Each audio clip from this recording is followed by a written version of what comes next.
Thank you so much. Thank you so much, Speaker sir, for giving me this opportunity.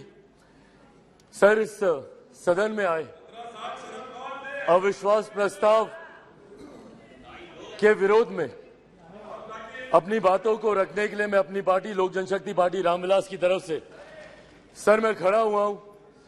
Sir, इस सदन ने कई अविश्वास प्रस्ताव इससे पहले देखे, पर मुझे लगता है ये अपने में एक ऐसा अनोखा अविश्वास प्रस्ताव है जिसमें अविश्वास सरकार के प्रति कम बल्कि विश्वास बढ़ाना अपने इस नए गठबंधन के प्रति ज्यादा प्राथमिकता दी जा रही है।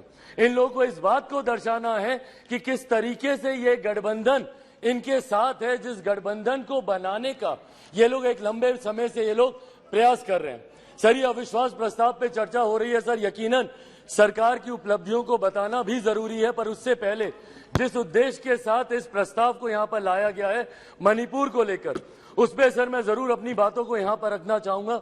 सर, पिछले 3 दिन से बहस चल रही है और इन 3 दिनों में सर सिर्फ दोषारोपण ही किया गया है। सिर्फ यहां पर बातों को दोष लगा लगा कर बताया गया है, किसी ने भी यहां पर समाधान देने का प्रयास नहीं किया। सर, आरोप प्रत्यारोप की राजनीति में मणिपुर के लोग वहां बैठे सुनने का प्रयास कर रहे हैं कि हमारी बेहतरी के लिए आपने क्या किया। सर, कल गृह मंत्री जी ने इतनी खूबसूरती से तमाम पक्षों को रखा और इतनी विनम्रता से उन्होंने सारी बातों को रखा, पर उसके बावजूद सिर्फ दोषारोपण करना। सर, 90 के दशक में भी मणिपुर में इसी तरीके की परिस्थितियां थी। उस वक्त किसकी सरकार थी सर? क्या उस वक्त की सरकार ने मौजूदा सरकार को कोई इनपुट दिया? क्या उस वक्त के सरकार में बैठे लोगों ने कितनी बार इस सदन में चर्चा की? कितनी बार किन लोगों ने उस चर्चा का जवाब दिया? कल तमाम ये बातें आदरणीय गृह मंत्री जी ने रखी। सर, ये लोग गए थे मणिपुर, बहुत अच्छी बात है, जाना चाहिए ये, पर सर ये कलेक्टिव रिस्पॉन्सिबिलिटी होनी चाहिए, सेलेक्टिव रिस्पॉन्सिबिलिटी नहीं। सर, जो लोग मणिपुर गए थे यही लोग सर बिहार भी गए थे। बिहार में क्यों नहीं ये लोग गए दरभंगा? क्यों नहीं गए ये लोग अरवल? क्यों नहीं गए ये लोग मुजफ्फरपुर? अभी बछवाड़ा में सर एक छोटी सी बच्ची के साथ दुष्कर्म करके 10 साल की बच्ची, उसको तेजाब छिड़क कर उसको जलाकर मार दिया गया। उसके शरीर को अपने ही घर में 10 फीट गड्ढे में उसको दफना दिया गया।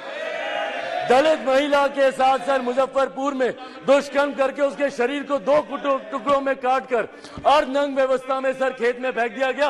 क्यों नहीं गए ये लोग वहां पर? अपने गठबंधन को तो मजबूत करने गए, पर क्यों नहीं ऐसे परिवारों से जाकर मिले? तो सर ये सेलेक्टिव रिस्पॉन्सिबिलिटी जब निभाते हैं, सर हकीकत है देश के किसी भी कोने में किसी भी मां बेटी के साथ ऐसी घटना हो रही है तो वो अक्षम्य है, वो निंदनीय है और उसको कोई बर्दाश्त नहीं कर सकता, और उसमें पूरे सदन को सर एकजुट होना होगा। कल गृह मंत्री जी ने जिस तरीके से अपील की, सर पूरे सदन को इसमें एकजुट होना होगा। इसमें आप आइसोलेट करके नहीं देख सकते कि जहां आपकी सरकार है वहां की घटनाओं को आप छुपाएंगे और जहां दूसरों की सरकार है वहां की घटनाओं को आप उठाएंगे। आपको चर्चा करनी होगी बंगाल पर, चर्चा करनी होगी आपको बिहार पर, चर्चा करनी होगी आपको राजस्थान पर, चर्चा करनी होगी आपको कर्नाटका पर। सर ये देश एक है सर, आप इसको ऐसे टुकड़ों में बांटकर आप नहीं आइसोलेट करके आप अपने विषयों को उठा सकते। और यही कारण है सर कि देश की जनता का विश्वास हमारे प्रधानमंत्री आदरणीय नरेंद्र मोदी जी पर हर चुनाव के साथ बढ़ता जा रहा है। और वो दिन दूर नहीं सर, 2024 चुनाव सामने है सर, इसी में देख लीजिएगा 2014 से बड़ा जनादेश 18 में यही सारी बातें हो रही थी, यही सारी बातें 18 में की गई थी। 19 में 2014 से बड़ा जनादेश हम लोग को मिला और 24 में इससे बड़ा जनादेश हम लोग लेकर आएंगे। मैं बिहारी हूं सर, बिहार से कम मैं विश्वास दिलाता हूं 40 की 40 सीटें हमारा एनडीए गठबंधन जीत कर आएगा, इसमें कहीं कोई शंका नहीं है। मैं जमुई का प्रतिनिधित्व करता हूं सर, मेरे नेता मेरे पिता आदरणीय रामविलास पासवान जी की कर्म भूमि हाजीपुर रही है सर। बिहार के हर एक जिले में घुमाओ और वो मेरे विश्वास को बढ़ाता है।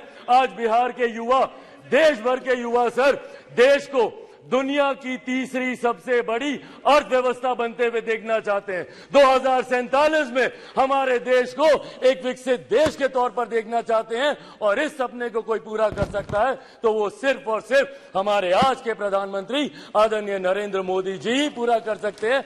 इसीलिए सर मैं अपनी पार्टी की तरफ से जहां बिल्कुल हराएंगे नीतीश जी को वैसे भी बिहार की जनता नकार चुकी है। 2020 के परिणाम दिखाते हैं, तीसरे नंबर की पार्टी बन गए, आधे से ज्यादा प्रत्याशी उनके चुनाव हार गए।